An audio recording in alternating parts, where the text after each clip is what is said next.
Well, hello everybody, and welcome back to the Backyard Cricket England podcast. It is very cold and very early here in the UK, but it is also very worth it because we have another special guest from around the world of backyard cricket. Logan Strange has joined me all the way from New Zealand. Logan, welcome to the podcast, mate. How are you? I'm great, Alex. It's not so cold over here at the moment. We're sort of halfway through spring, so we're looking forward to a nice warm summer. Bit of backyard cricket possibly on the horizon, and yeah, looking forward to it. Well, here's hoping. Why don't you just introduce yourself, Logan? Because obviously you'll be new to the British side of backyard cricket audience, perhaps. Do you want to just tell us who you are, what you do, and why we've got you on here today? Yeah. So based in New Zealand, in Taupo, which is a small town in the central part of the North Island, big lake around it. Uh, I'm in scaffolding, business development, and have been doing that for a couple of years now. Um, but have I studied sports management up at uni when I left school, and spent about 15 years in sports before moving into sales, and sort of got into event management and running different bits and pieces around the country, and sort of fell into backyard cricket just with a bunch of friends really. We started playing backyard cricket in 2008. We started up our competition over in Hawke's Bay, and it's been going every year since, so about 15, 16 years in. And yeah, it's a invitational event. It's probably similar to what Backyard Cricket England have. It's invites only, and we've got about 40 guys who play in that every year. Yeah, going back to 2008, I think might make you possibly one of the longest running backyard cricket teams in the world, possibly anywhere. Do you want to tell us about those early days then? How did you find it setting it all up? Did it just start as a little laugh between a few mates kind of thing? How did it all get going and how was the first few years for you? Yeah, well, the guys that set it up, this is the Napier BYC Invitational. Um, I think they just set it up over a couple of beers one night, thinking, who's who's the better batter, who's the better bowler, and it kind of got settled the next day in the backyard, and that was in March. We had our first events at the end of summer here in New Zealand, and then the following every year on the 27th of December is when we have the event. So the following December, 9 months later, was our first, sort of official event. We filmed it, we made a DVD out of it, and all the memories are there from 2008. And I think we had six teams, four aside back then, and I think it grew to about grew to 8 teams or 9 teams at its peak. And it's been through 3 or 4 different venues. It's been at Jesse Ryder's house for the past 6 or 7 years. So Jesse's been the host, which has been incredible. Really, he's got a nice little backyard with a few difficult areas, and but no, it's good fun. Well, you've got some pedigree behind you, Jesse Ryder's place. It's interesting because the reason we got in touch is because obviously yourself and I haven't actually met in person, but we have some mutual friends at the WCG in Australia, run by Brendan Scott. And you guys were the first international team ever to go there, which is how we became aware of you. That was back in 2019, so about 10 years into your journey. Do you want to just tell us a little bit about that tour? Where did that fit into the overall structure of New Zealand backyard cricket at the time? And what memories have you got of organising and playing in that series? Yeah, so I guess it all comes from the Napier BYC competition, which we've been running for a while, as I mentioned earlier. You sort of just think about, you see how the guys look forward to it every year, and it starts to make you think, gee, I wonder how many other people around the country would love to, play in a structured backyard cricket event. We all play cricket and whatnot, but a bit of BYC. It's a lot more light-hearted and a bit easy to play. So put the thinking cap on, and after probably about a year and a half of planning, launched the Backyard Bash in 2017. The Backyard Bash was six regional tournaments around the North Island, New Zealand, we would travel to those regional tournaments every weekend, pretty much, for the first couple of months of the year. And the winning team from each of those tournaments would go to the New Zealand Champs, where they would play on a live stream with commentary at the Ellerslie Racecourse, which is a horse racing venue in the centre of Auckland, during one of their meets. So we had 6 teams who qualified for the New Zealand Champs, and it came down to a team from Hawke's Bay, basically a bunch of guys who play in the Napier tournament that we'd been playing in for the last 15 years, and a team from Taranaki.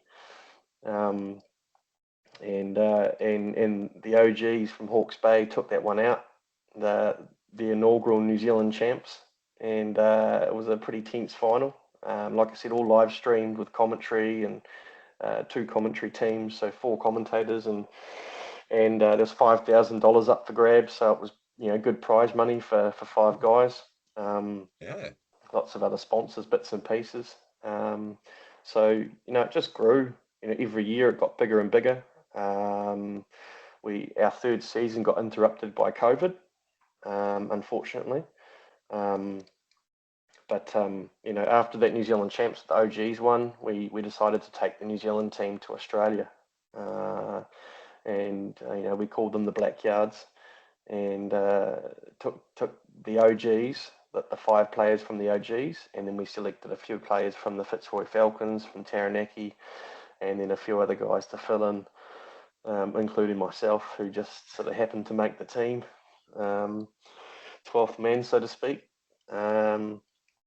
And yeah, we I've been speaking to Brendan for a long time, and obviously been following his YouTube channel, and the series that he puts on, and obviously it really stands out as an entertaining watch, and something that I think everyone would really like to be involved in. And so Brendan and I talked about it for a while, when we decided, yep, we'll take a New Zealand team to play the WCG boys, and we had the Crowd Goes Wild, who are what would you call them, like a sort of a news channel, or a news show, a sports news show. They met us at the airport and interviewed us before we got on the plane. So yeah, it really felt quite special for the guys, representing New Zealand. I think most of them for the first time. As comical as it was, being backyard cricket. Like I said, we got interviewed by the press on the way. We got welcomed to the WCG by Fox Sport, or Fox News, or something like Channel 9 maybe, and same as you guys. Yes, yeah, we had the same treatment. Did they make you turn up at 5 in the morning for that as well? Nah, not quite that early. Not quite that early, but yeah, but the walk into WCG, I'll never forget it. You see it on TV, you see it on the YouTube videos, but actually walking into the WCG and just seeing like this perfectly curated pitch that Matt had and Brendan had put on, it was a all once in a credit to Matt lifetime White sort of and Brendan feeling. Scott. They did an amazing job, didn't they? What was it like playing in that series? Because you guys put up a decent show, probably better than we did when we went there. What was the sort of difference? How does that differ to your usual domestic setup in New Zealand? Is it sort of same rules, same setup, or do you guys do things a little bit differently?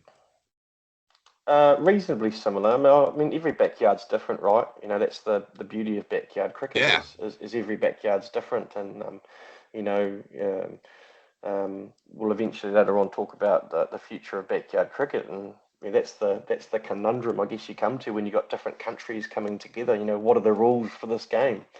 But we didn't have one hand, one bounce over in Oz. They don't run one hand, one bounce, which is fine. Um, we struggled in the test match. I think it was it was the first game. It was walking into the venue and then having to, I guess, perform on the biggest stage of all in a test match, which we'd never played before. I think the game went for about 4 hours or something like that, from memory. So I think we didn't do too well in the test match. I think we were bowled out for 70 odd, and the Aussies got to around about 180, 160, and then yeah, they had to hit, I think, 20 runs in their second innings to win the test. Um, but then I think similar format to you guys. The test was worth 10 points. The T10s or T20s were Yeah. worth something 5 points here. So it was first to 15, and so that test match win really put them on a good path to win the series. But then we came back and we won the first 10 over game. I think we destroyed them, to be honest. And then they come back and won the second. And then I think we had to win pretty much the first two of the T5s, and I think we won the first one, and then they won the second one. So it was pretty even. I think Yeah. it was, yeah, a couple of points in it in the end, but that second day, I think we definitely started to hit our stride, and uh, felt a bit more comfortable with the scoring zones. The running between the wickets was something that we hadn't done. Barefoot versus wearing shoes, wooden bat versus plastic bat. Do you go with a fully wrapped nut, or do you go half wrapped? Um, there's so many things to consider, I guess. And that first day was just whoa. Like, man, we're actually here. But no, good fun. Lots of memories, and yeah, looking forward to doing it again. Yeah, I think we had a pretty similar experience when we went. We went in 2023. Obviously, New Zealand were there for that as well, for the first ever Backyard World Cup. You personally weren't able to make that trip, but were you involved in the organising at all? Did you play any role in sort of setting that up to get the New Zealand team over there? Not really, no. I was pretty tied up at that stage. I knew the boys were heading over there, but we just left it to them to organise. And I think Jesse was actually planning on coming at one Yeah, stage, but unfortunately we had he heard the rumours that he would be there, but yeah, yeah, I think yeah. he was So that called would have away to been it would something have been good else. to see Jesse there, because he's pretty much he's top five every year at our Napier tournament, you know. So he's Yeah, pretty good in the backyard, as well as on the full size pitch. But they brought a pretty good team. All those guys that yeah. came in 2023, I think pretty much all of them are reasonably regular at our Napier tournament. Um, so yeah, it was good to see Henry Perinara there as well. Yes, yeah, we liked Henry as well. And they were all good lads and good players, the New Zealand lot. Very big drinkers, and big units as well. They were massive, I think. Yep. But obviously, that's the journey through the past for you. So it's 2008 up to about now. So in terms of the present, what does the landscape look like for you at the moment? How is New Zealand backyard cricket shaping up sort of around now?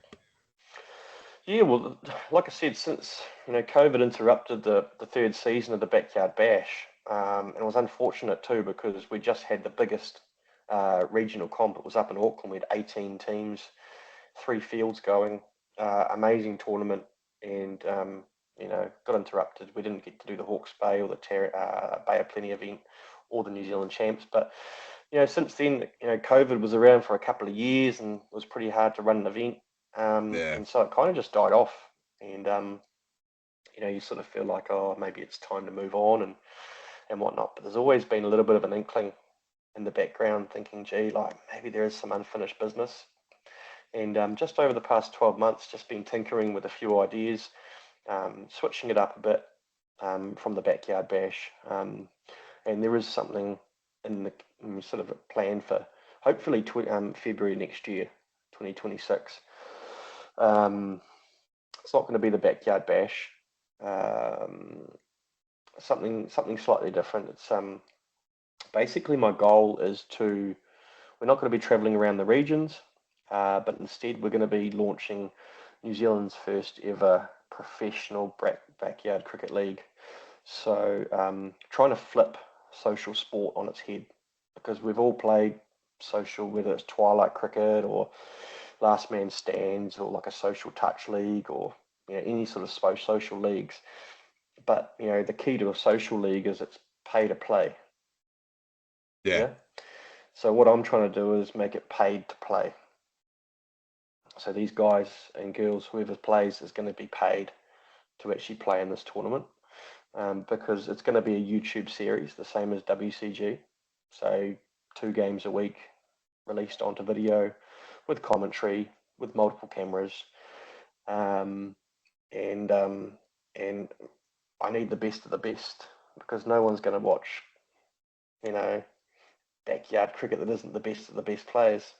So we're going to be having trials, BYC combines, and there's 8 captains, pretty much all selected at this stage, and then players can come down to the BYC combine and show us what they've got, and they'll be selected into a draft, and the captains select their players from the draft. Each of the teams will be sponsored by a local business, and that's where the funds come from in order to pay the players for their duty. So flipping it upside down, trying to try something new, seeing how it goes, and I think there's it's all about trying something a little bit different, and as far as I'm aware, it's rather unique. Yeah, it sounds amazing. I really, really hope you get that off the ground. It sounds fantastic. So sponsors needed for anyone who's watching this. Any businesses watching this in New Zealand, sponsors needed. Get in touch. And it is all good news at the moment, isn't it? Because it's not just that event that you're planning at the moment. I understand you've got a bit of a relationship on the go with New Zealand cricket themselves at the moment. Do you want to just tell us a little bit about that?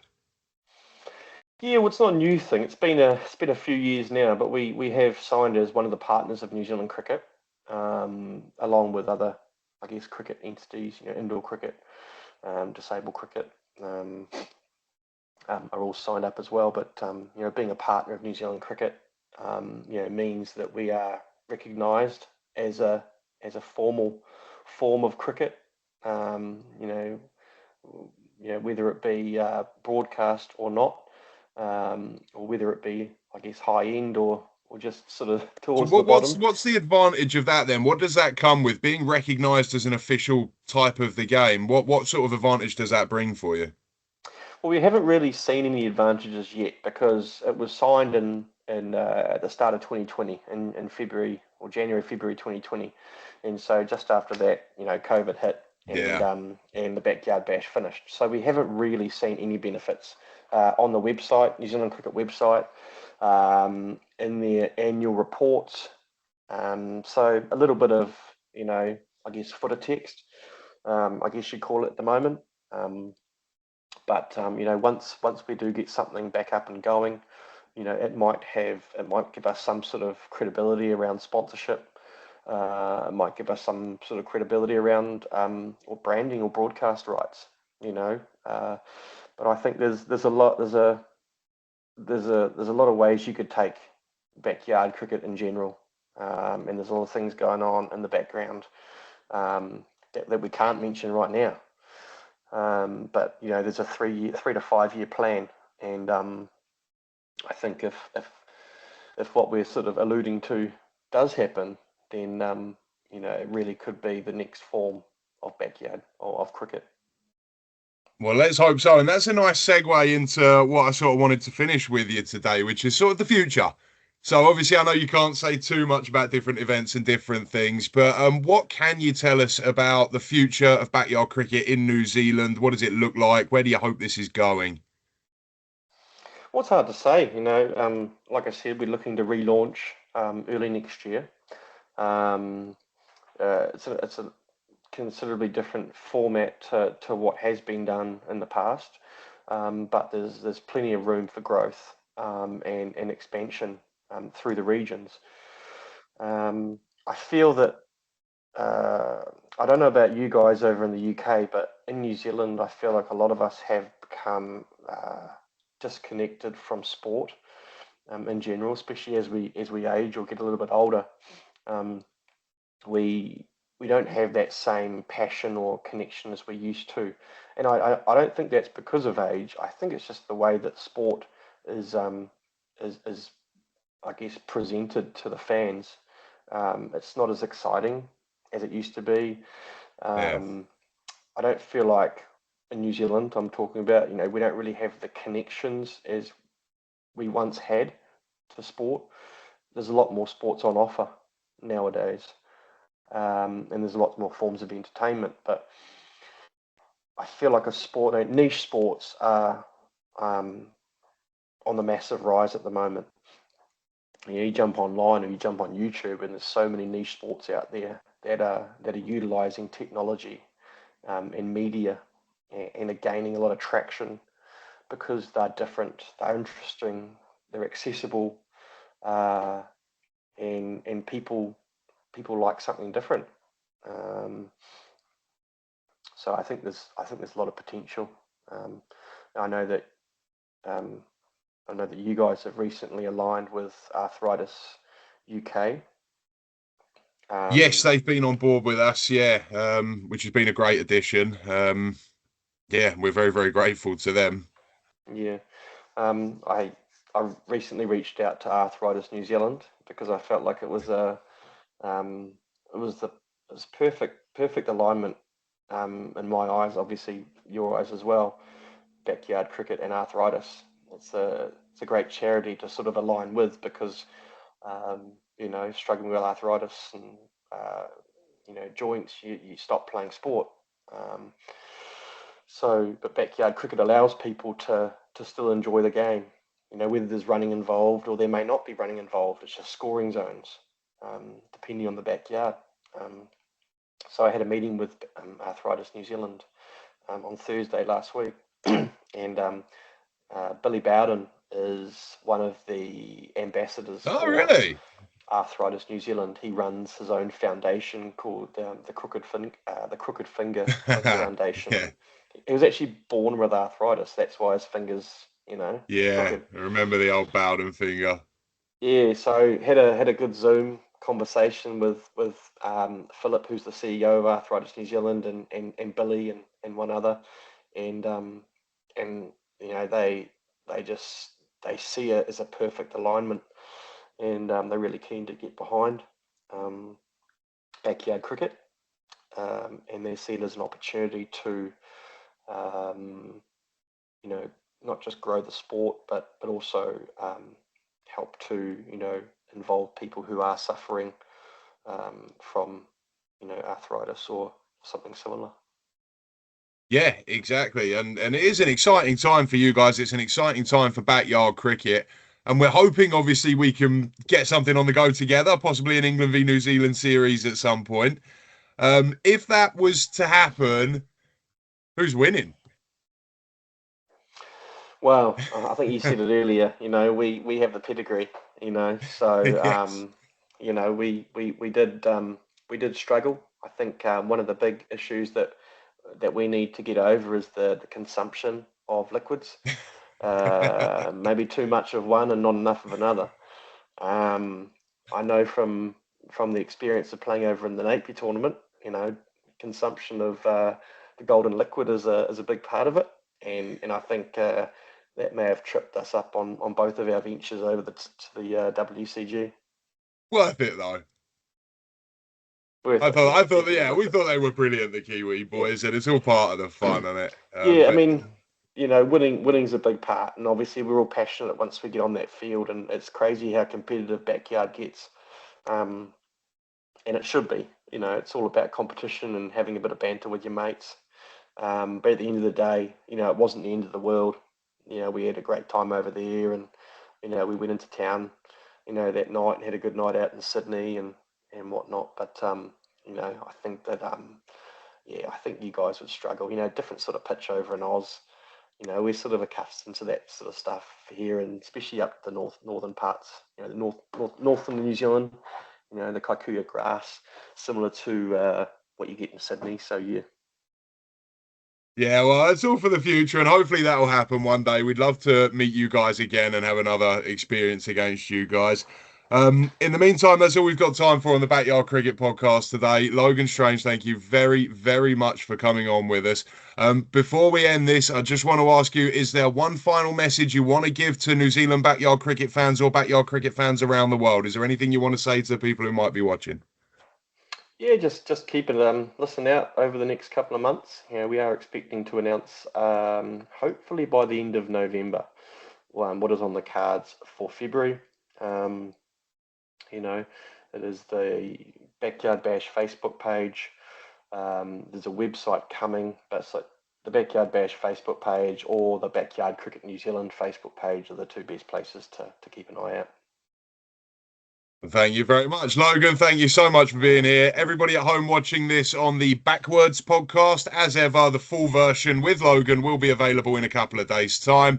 Thank you all for your time, and we want to again thank our Power Play Sports, our sponsors here in the UK. And we'll see you all next time on the Backyard Cricket England podcast. Logan, thank you. Cheers, Alex.